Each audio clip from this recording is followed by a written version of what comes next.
Olá, galerinha. Vamos falar um pouquinho mais da prova do CNU. Pós-prova, agora para discutir um pouco a prova discursiva. Já passou a hora de fazer a prova, então relaxa, né? Pega a cervejinha aí para a gente bater um papo aqui com vocês. Eu sou o professor Sérgio Varela, especialista em prova discursiva, recurso de prova discursiva. Então não se esqueça, a sua nota atual, né? A nota quando sai o resultado da sua prova discursiva ainda pode ser melhorada, ainda pode ser trabalhada. Não deixe de fazer seu recurso. No outro concurso CNU, por exemplo, nunca não teve nenhum aumento de nota. Era uma outra banca, que era a SES Gran Rio, que é uma banca difícil de dar recurso, diferente da FGV. A FGV já é uma banca mais justa, vamos dizer assim, uma banca que normalmente costuma olhar os recursos e aí tem espaço para que você aumente. Então não deixe de lutar. Seja contratando o nosso serviço, já estamos com as vagas abertas, quem quiser nos procura para reservar, seja fazendo por conta própria. Mas vamos lá. Então, o índice de abstenção, né, que eu já falei em outro vídeo que eu gravei também, não sei se vocês viram esse primeiro ou outro, é cerca de 20% aí do índice de abstenção. Essa foi a informação que chegou a gente até agora, pode ser que depois saia informação diferente, mas vamos trabalhar com essa ideia. E o tempo foi o grande problema. O tempo é um problemão para quem faz prova discursiva e não treina. Gente, tudo na vida é fazer uma boa prova oral é treino, fazer uma boa corrida é treino. Você vai chegar correndo 20 quilômetros de um dia para o outro. Mas se você começar a treinar, quantas pessoas não começaram ali? Era um gordinho, era um magrinho que não corria nada. Eu hoje não corro nada.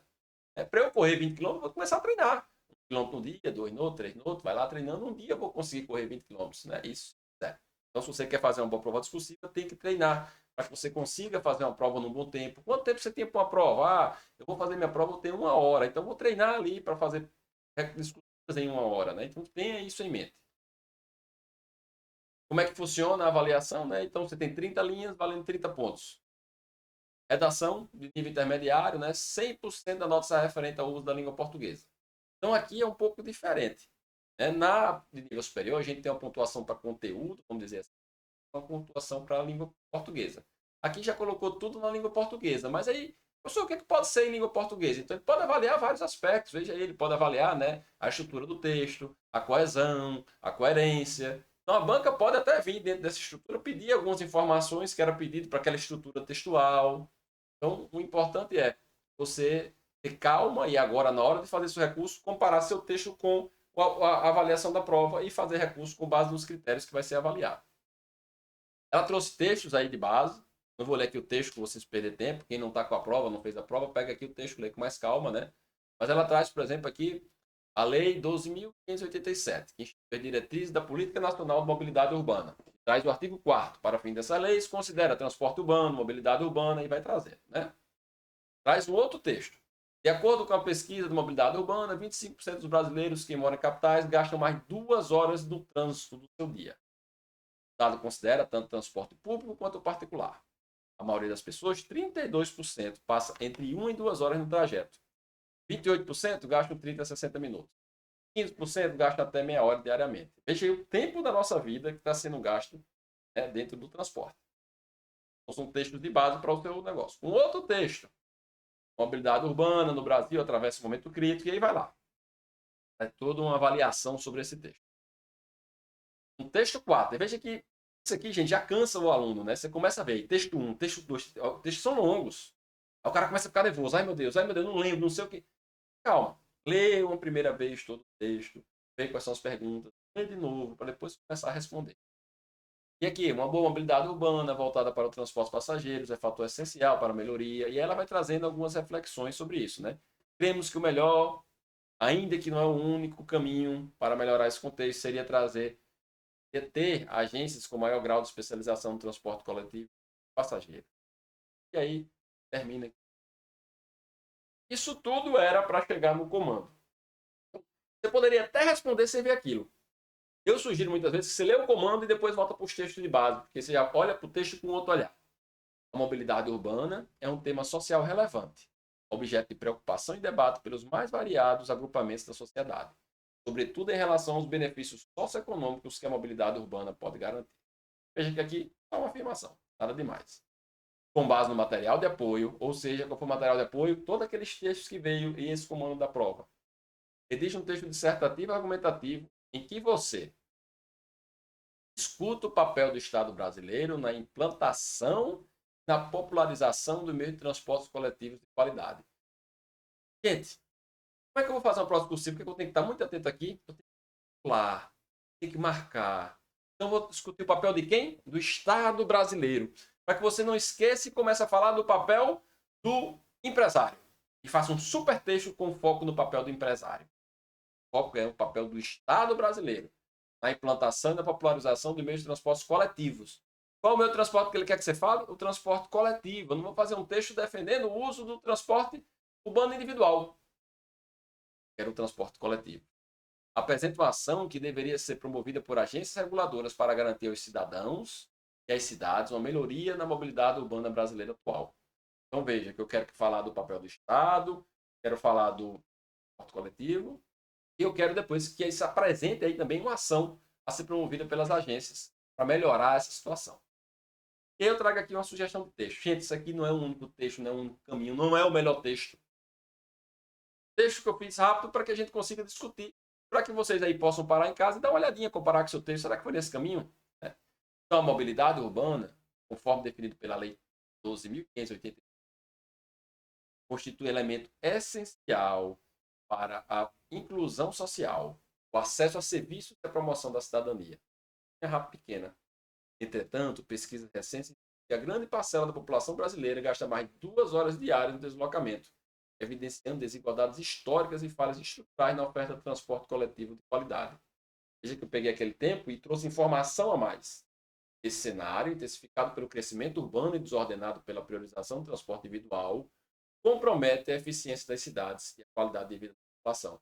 Então, o que é que eu fiz? Uma introdução mais geral, fui falando dos problemas, do tempo que leva, como é que, de onde é que vem esse problema, né? Por que ele é causado. Depois eu trago a questão do crescimento urbano desordenado, como isso impacta. Então, eu vou trazendo uma construção para demonstrar que existe um grande problema. Diante disso, é imprescindível destacar o papel do Estado na implementação e na popularização dos meios de transporte coletivo eficiente. De novo, gente, papel de quem? Do Estado. Toda a prova que fazer, fique bem atento ao que pede no comando, porque na correria, no nervosismo, a gente pode começar a falar de uma coisa que tem nada a ver, relacionada sim ao transporte, mas não ao papel do Estado. Enquanto garantidor de direitos sociais, o poder público deve assegurar investimentos contínuos em infraestrutura, planejamento integrado e acessibilidade, em conformidade com os princípios da legalidade, da eficiência e da continuidade dos serviços. Além disso, a Constituição Federal reforça a necessidade de políticas que reduzam desigualdades e ampliem o acesso a oportunidades, que dependem diretamente de sistemas de transporte inclusivos e nacionais. No contexto, as agências reguladoras exercem função estratégica.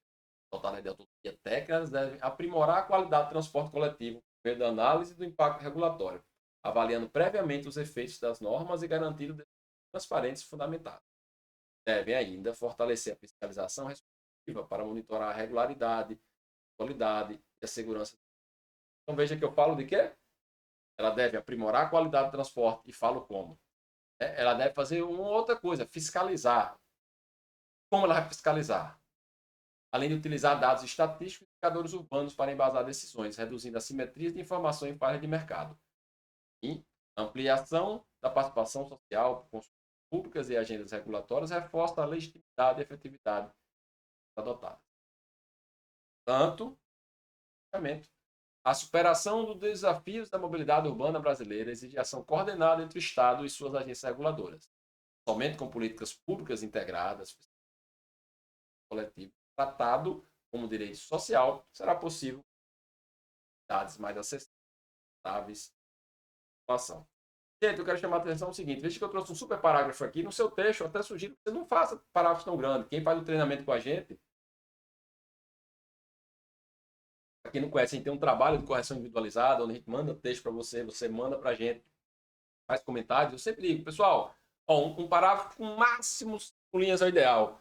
Se esticar demais, vá no máximo até 10 linhas. Mas o ideal são parágrafos menores, onde eu trabalho uma ideia, o texto fica menos cansativo e o meu avaliador consegue enxergar mais aquilo que eu estou falando. Então, eu sempre sugiro que a gente trabalhe com parágrafos um pouquinho menores do que. Quais são os próximos passos que você tem que estar atento? Data da resultado eliminar, data do recurso. Isso pode mudar, fique atento, as bancas costumam mudar datas. Não perca a elaboração do seu recurso. Faça seu recurso, nem que seja você sozinho. Eu só não sei fazer o recurso. O que é que eu posso fazer? Pode contratar a nossa equipe. Tem outras pessoas que fazem recurso aí no mercado, lógico, defender o nosso trabalho. A gente trabalha há mais de 10 anos elaborando recursos. A maior equipe de recursos do Brasil. Dá uma olhada no nosso Instagram, a gente tem dezenas, centenas, milhares de depoimentos de pontos ganhos de pessoas que tiveram as vidas transformadas. Então já estamos com as vagas reservadas, as vagas abertas para reserva. Ainda temos vagas, mas com certeza quando chegar perto da data, a gente não vai ter mais vaga. Então é importante que aqueles que têm interesse nos procurem o quanto antes. Grande abraço, segue a gente aqui no Instagram e no YouTube, segue a gente no Instagram, deixa seu joinha, né? Segue a gente, compartilha com os amigos para que a gente possa estar cada vez mais ajudando outras pessoas nessa sua preparação. Um grande abraço.